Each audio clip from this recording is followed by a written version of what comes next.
What's up, y'all? Welcome back to another episode of Inside the Wave. This time I'm joined by Tulane linebacker Tyler Grubbs. Tyler, thanks for joining us.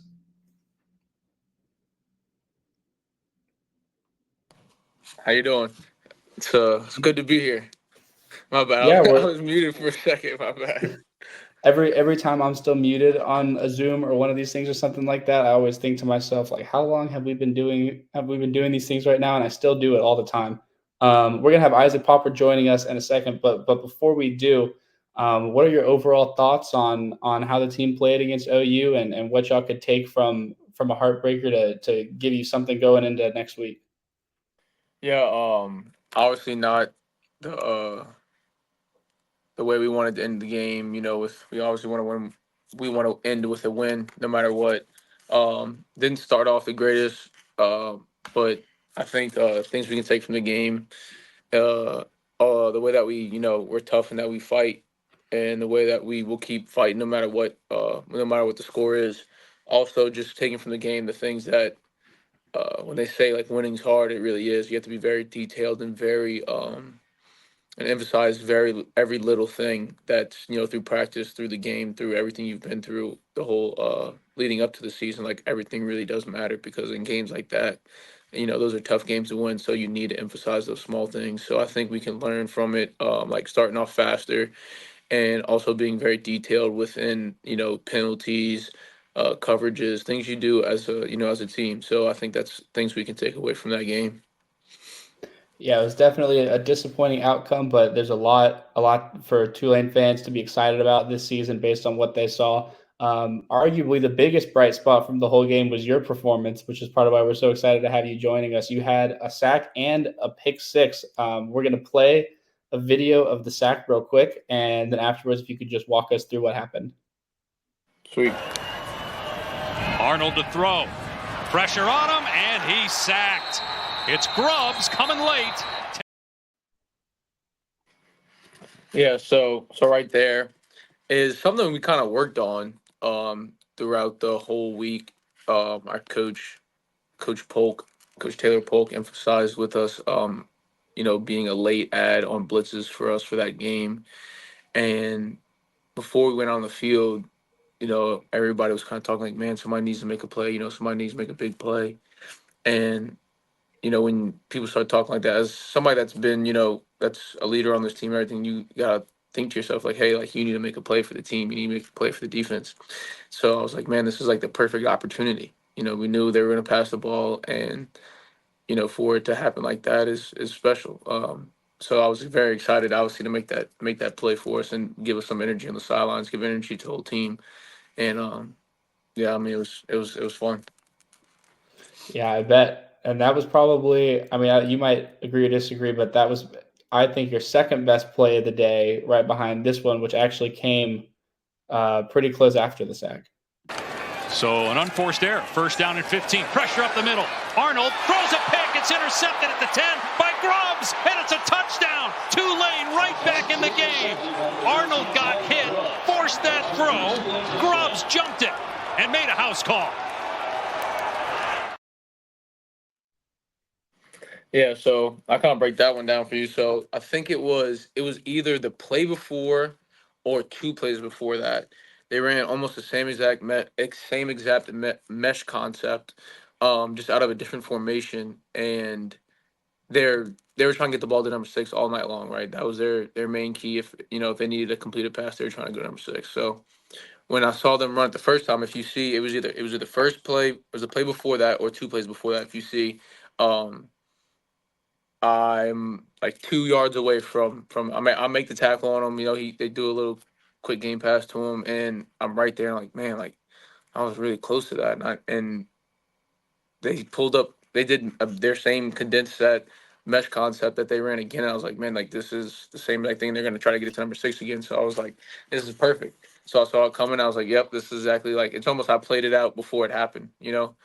And so for it to happen like that and to get a pick six in a game like that, is awesome. It's very memorable to have a pick six in a game like that. So, it was very exciting. And I know everybody was excited about it, especially, my friends and my family, especially my teammates. Like it was awesome to have that experience and on the sideline with everybody. Yeah, it was exciting to watch. I'm going to bring in Isaac Popper. Isaac, how are you doing? Doing well. Great to be back with Tyler. Thank you. Good to see you, man. So, Tyler, I was at the Military Bowl as well. Saw you had the scoop and score in that game. And then I tweeted at the Oklahoma game when I was on the sidelines. I said, Tyler freaking Grubbs with the pick six to get the wave back in the game. And that was my most popular tweet of the day, as I think you've become a fan favorite in just about a year here. Although you did transfer in early in the spring semester, we were briefly in a class together. Can you tell fans why you were able to transfer in January for the spring semester in 2023?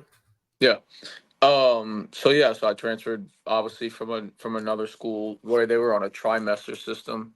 So Hmm. it was it was ending the first semester there, and we were in the second semester. So I was, before classes and everything started, I was able to transfer, get all my credits and everything, and transfer out during their second semester. And y'all first semester, I'm pretty sure, was coming to an end. It was in towards December time, November time, towards end of November, the beginning of December. So it was within that time that I transferred and was able to transfer early. Nice. So, for those who don't know, you were transferred from La Tech. You went to Holy Cross, where Josh Remitich went. Also, Kyle Schnecksnyder, offensive recruiting. Um, you were the first player on the team, I'm pretty sure, to commit to returning. I don't think like people should have to say they're coming back, and obviously plenty of players didn't. But the world we live in is that everyone's expecting at least every starter and probably everyone who's in the second line too to announce that they're coming back or entering the portal. And you were the first one, I believe, to do that. So tell us, what was your rationale on staying in New Orleans? Yeah, so I mean, man, I was bought in to staying at Tulane since I first came here. Um, being able to be home with your family, which is big. Having your family being able to come to your games is special for sure. And I've learned that, just going through college. Because there's not, like, if when you go to other places and you see other things, that's not a lot of that goes on. Your family being able to come to your games all the time. So for me, I feel like that's very special. They've always been a part of my life, for football throughout my whole life. So it's very special for them to be able to be there. But also, just, I love New Orleans. Like, I've always been, if anybody ever talks to me, they can see that how much I love New Orleans. And I really think that, like, if you give everything to New Orleans, like, it'll give you it back in return. So, it's awesome to be, somebody that can represent New Orleans very well. I really love doing that because New Orleans really is awesome. And I think it's a very good city and a very good fan base, So I was excited to be a part of that, and also just like, I like the things that we have going on here. I knew that there was something special here, and I need to be a part of that, and I want to be a part of that. And so after the game, it was like, man, like, I want to let everybody know, like, if you feel some doubt or you feel some type of way about, man, is Tulane, are they gonna fall off or anything like that? I'm like, no, like, we're keeping the ship together and we're sailing, you know, and for me to be that voice to let everybody know, like, hey, this thing's gonna keep rocking, is was important, because I want everybody out there to know that they can still trust in us and believe in us, and know that, we got great things coming. So yeah. Excellent. As someone who's not from New Orleans, I definitely agree with you about what the city has to offer if you put in the effort. Quick question. Dixon Agu is a linebacker who was a freshman last season, didn't play much, struggled in the Military Bowl with tackling. He's been great for the Wave this season, filling in a lot of the time for Jesus Machado, as well as some of your snaps, Jesus, who's been injured. What have you seen in his improvement over fall camp? I know you said it was a good fall camp for the team overall, but what about specifically Agu? Yeah, no, he's gonna be a great player. Like, he really has all the intangibles and everything you want out of a linebacker. He's tall and long, and he can run really well. Um, but yeah, throughout last year, the end of last year, and coming to this season, like, we sat and talked with him and had conversations, like, man, like, you're gonna be a key role for us. Like, you can provide a lot for us, and all you need to do is just, like, as a freshman, sometimes you want to sit back and just let things come to you because you feel that you can't, assert yourself, or you can't take full leadership sometimes. But we told him, like, man, like, you need to take that freshman mentality and throw it out the window, because you're gonna be a key role for us this year. We need you out there, and you're gonna help us. And so he's done a really good job of embracing that role, and helping us out a lot. Like, yeah, I think he only plays like 30 snaps a game, maybe not even that sometimes, and he's has great production. Like, he's doing dang good for us, and we're excited, to see where he can go, because he's going to be a player no matter what. Like, no matter if he gets 20 snaps, if he gets 60 snaps, whatever it is, he's a great player, and so we're excited to see what he can do for us this year and many years to come. Awesome. You're right. He had 4 tackles and a pass breakup last game. Tyler, I want to give you a chance to promote some NIL stuff. What do you got going?